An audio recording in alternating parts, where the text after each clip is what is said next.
Bienvenidos a este podcast.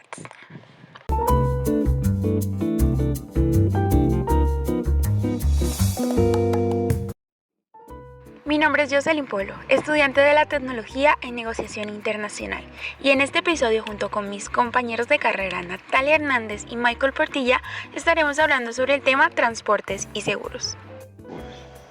Así es, este es un tema primordial a tener en cuenta en procesos de negociación internacional, y para abarcarlo vamos a dar respuesta a 6 interrogantes. Natalia, cuéntanos cuáles son esas preguntas que vamos a estar respondiendo. Bueno, para desarrollar este tema responderemos las siguientes preguntas. ¿Qué es un contrato de transporte internacional? ¿Quiénes intervienen en el contrato de transporte? ¿Qué documentación se debe contemplar para un contrato de transporte internacional?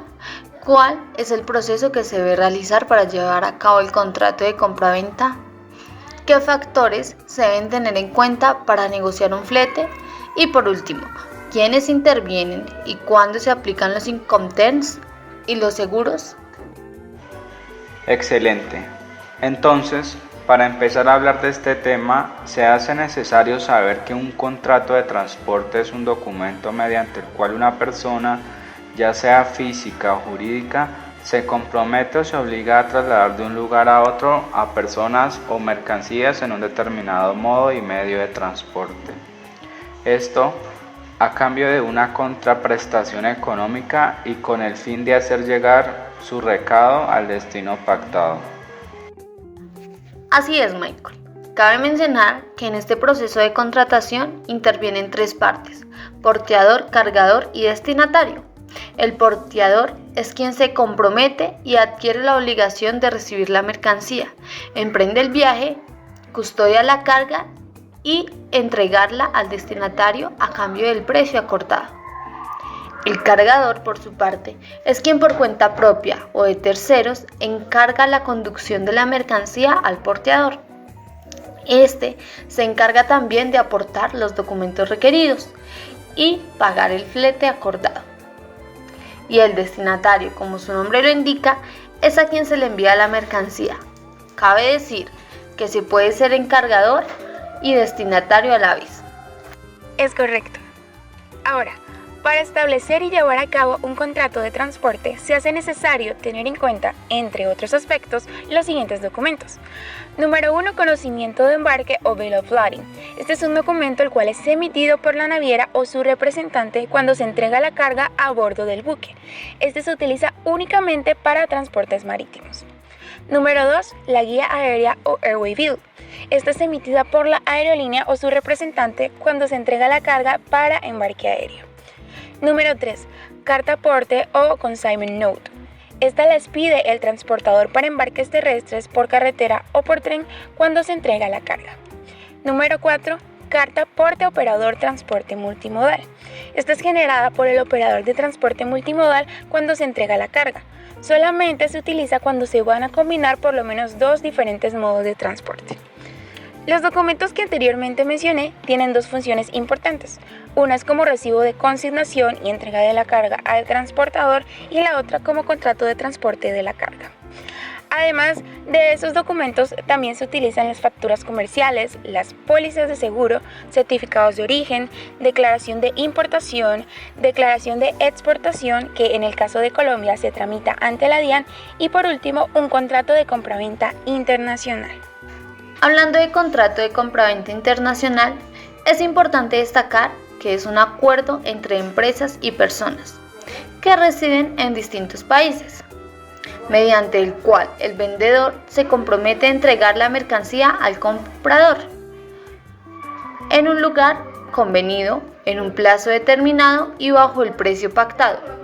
Puede ser verbal y basarse en la confianza, y tiene como prueba por escrito por una orden de compra y factura comercial o también un contrato escrito. Este tipo de contrato de mercancías está regido por la Convención de Naciones Unidas sobre contratos de compra-venta nacional de mercaderías, que fue aprobada y suscrita en Viena el 11 de abril de 1980. Exactamente. Natalia, y para llevarse a cabo un contrato de compra-venta internacional se requiere tener los siguientes datos. Definición exacta y completa de las mercancías. Tipo de envase, embalaje y marcas de los bultos. Precio unitario y total. En caso de pago aplazado, los intereses. Plazo de entrega y medios de transporte. Incoterms. Condiciones de reembolso de la exportación. Garantías y o afianzamientos sobre el pago. Condiciones para entrega en vigor del contrato. Fechas y firmas de ambas partes, y en casos que el comprador y el vendedor sean personas jurídicas deben indicar la calidad con que actúan las personas físicas que las representan. Ya que hemos hablado un poco sobre el proceso del contrato de transporte y demás, hay un término muy importante en todo este proceso, es el término flete. ¿Puedes por favor, Michael, aclarar a quienes nos escuchan qué es un flete y qué se debe tener en cuenta al momento de negociar uno? Claro que sí. Un flete es el costo a pagar por el desplazamiento de una carga en un medio de transporte. También puede ser definido como el costo de alquiler del medio de transporte para el traslado de productos. A la hora de negociar un flete, se debe tener en cuenta el volumen o cantidad de pallets o contenedores a enviar, el tiempo de tránsito, la disponibilidad de cupos, el itinerario o descripción de paradas autorizadas en el viaje. Además es importante tener en cuenta lo siguiente. Las empresas de transporte aéreo o marítimo hacen convenio de peso. A mayor volumen en el envío, baja el precio del flete. Algunas empresas suben las tarifas porque ponen a disposición del cliente nuevas frecuencias. El tamaño de los contenedores es de 20 y 40 pies para garantizar de que no se presenten excedentes o sobrantes de carga. Al cerrar la negociación, las principales formas de pago que se utilizan son 15 días de plazo para el modo marítimo y 30 días para el aéreo. Algunos aspectos que no se pueden negociar son el itinerario, las fechas del itinerario, la frecuencia y el tiempo de tránsito y los costos adicionales, las tarifas, el depósito, los días libres del contenedor y los puntos de destino de entrega del mismo son algunos de los aspectos que admiten mayor flexibilidad.